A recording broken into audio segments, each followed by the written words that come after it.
மக்களுக்கு நடுவே பிரச்சனைகளை உருவாக்கக்கூடிய அளவுல அவங்க தவறான விஷயங்களுக்கு மக்களுக்கு சொல்லிக்கிட்டே இருப்பாங்க.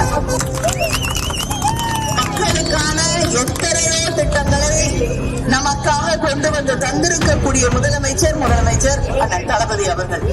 என்று பிரதான் மந்திரி ஆவாஸ் யோஜனா திட்டம், அந்த திட்டத்தின் வழியாக வீடு கட்டி தரோம்னு சொல்லி அந்த கட்டின வீட்டுல பிரதமருடைய படம் எல்லாம் இருக்கும், பாத்திருக்கீங்களா? ஆனா அதுக்கு யார் உண்மையிலே நிதி கொடுக்குறாங்க தெரியுமா? 61% நிதியை தருவது நம்முடைய முதலமைச்சர், தமிழ்நாடு அரசு. இப்படிப்பட்டவர்களை நாம் இந்த தேர்தலிலே அடையாளம் கண்டுகொள்ள வேண்டும். அவர்களுக்கு சரியான பாடத்தை இந்த தேர்தலிலே புகட்ட வேண்டும்.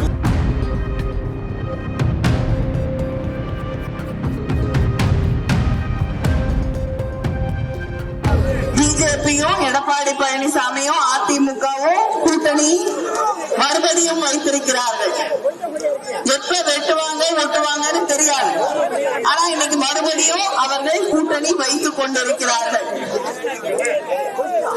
பிஜேபி தொடர்ந்து ஏதாவது ஒரு பொய்யை எடுத்துக்கிட்டு மறுபடியும் மக்களுக்கு நடுவே பிரச்சனைகளை உருவாக்கக்கூடிய அளவுல அவங்க தவறான விஷயங்களுக்கு மக்களுக்கு சொல்லிக்கிட்டே இருப்பாங்க.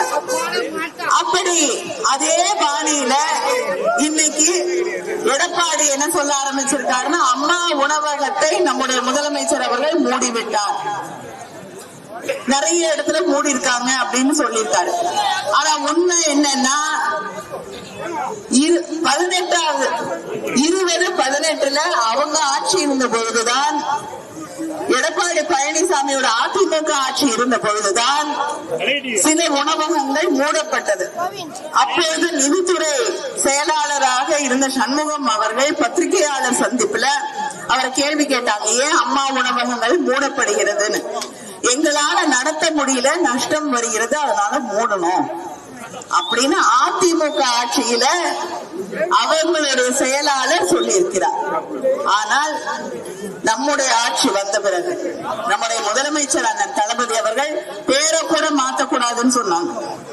பேரை கூட மாத்தக்கூடாதுன்னு சொல்லி ஒரு முதலமைச்சரானவுடன் நேரடியாக ஒரு அம்மா உணவகத்தை சென்று பார்த்து அங்க பராமரிப்பு சரியில்லை, அதிமுக ஆட்சியில பராமரிக்கப்படவில்லை அப்படின்னு சொல்லி 21 கோடி அம்மா உணவகங்களை சீரமைப்பதற்காக தந்த முதலமைச்சர் நம்முடைய முதலமைச்சர் அண்ணன் தளபதி அவர்கள். மக்களுக்கான எத்தனையோ திட்டங்களை நமக்காக கொண்டு வந்து தந்திருக்கக்கூடிய முதலமைச்சர் அண்ணன் தளபதி அவர்கள். ஒவ்வொரு நாளும் நம்மளுடைய பிள்ளைங்க படிக்கிறதுக்கு ஸ்கூலுக்கு போகும்போது பசியோடு போகக்கூடாதுன்னு காலை உணவு திட்டத்தை தந்த முதலமைச்சர் நம்முடைய முதலமைச்சர் அவர்கள். ஆனா பிரதமர் மோடி அவர்கள் இருக்காரு, உங்களுக்கு ஒரு திட்டம் தெரியும், வீடு பிரதான் மந்திரி வீடு கட்டக்கூடிய திட்டம், ஆவாஸ் யோஜனா என்று பிரதான் மந்திரி ஆவாஸ் யோஜனா திட்டம்.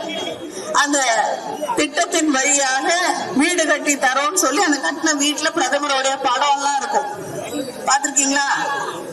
ஆனா அதுக்கு யார் உண்மையிலே நிதி கொடுக்குறாங்க தெரியுமா?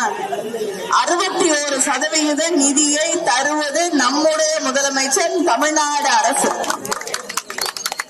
39% கொடுத்துட்டு பேர் மட்டும் போட்டுக்கிறது ஒன்றிய அரசாங்கம். இப்படிப்பட்டவர்களை நாம் இந்த தேர்தலிலே அடையாளம் கண்டுகொள்ள வேண்டும். அவர்களுக்கு சரியான பாடத்தை இந்த தேர்தலிலே புகட்ட வேண்டும். இந்த தேர்தல் என்று முதலமைச்சர் அடிக்கடி சொல்லுவது போல தமிழ்நாட்டுக்கும் டெல்லிக்கும் என்டிஏவுக்குமான தேர்தல் என்பதை நீங்கள் நினைவிலே வைத்துக் கொள்ள வேண்டும். அது மட்டும் இல்ல, தமிழ்நாட்டுடைய பிள்ளைகளுக்கு கொடுக்க வேண்டிய கல்விக்கான நிதியை கூட தர மறுக்கக்கூடிய ஒரு ஆட்சி அங்கே நடைபெற்றுக் கொண்டிருக்கக்கூடிய ஆட்சி. தமிழ்நாட்டில இருந்து நிதியெல்லாம் எடுத்துக்கிறாங்க, ஆனா தமிழ்நாட்டுக்கு திருப்பி தரும்பொழுது நமக்கு புயல் நிவாரணத்துக்கு கூட நிதி தருவதில்லை. அப்படிப்பட்ட நிலையிலும் தமிழ்நாட்டை மிகச் சிறப்பாக நிர்வாகம் செய்து கொண்டு தமிழ்நாட்டை எல்லாத்திலையும் ஒரு முன்னோடி மாநிலமாக, அதிகமாக தொழிற்சாலைகள் இருக்கக்கூடிய மாநிலமாக, நாட்டிலேயே இரட்டை இலக்கு 11.19% வளர்ச்சி பெற்ற மாநிலமாக மாற்றி இருக்கக்கூடிய பெருமை நம்முடைய முதலமைச்சர் அண்ணன் தளபதி அவர்களுக்கு, முத்துவேல் கருணாநிதி ஸ்டாலின் அவர்களுக்கு உண்டு. இந்த நல்லாட்சி மறுபடியும் தமிழ்நாட்டிலே உருவாக வேண்டும். அப்படி உருவாக வேண்டும் என்றால் இந்த தொகுதியிலே நம்முடைய வேட்பாளர் மனோஜ் பாண்டியன் அவர்களுக்கு வெற்றி பெற செய்ய வேண்டும் வேண்டும் வேண்டும் என்று உங்களை எல்லாம் என்று கேட்டுக்கொள்கிறேன்.